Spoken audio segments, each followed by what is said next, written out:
laga yaqiiqsoodaha oo laga xumaadaha arrinta ka socoto waddanka Soomaaliya carriga Soomaaliya meel joogto Kenya koonfurta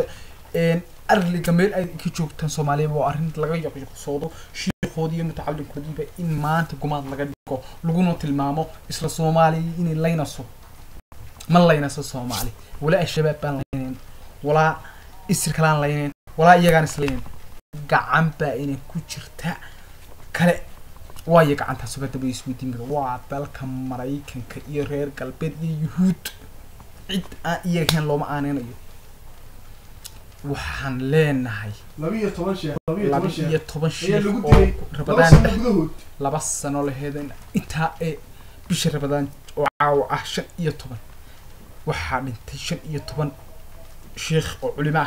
oo wax laga xumaado oo wax laga yaqiiqsoodo waxaan leeyahay ورودو إنه مريكا مرقصو تشيلنا. accept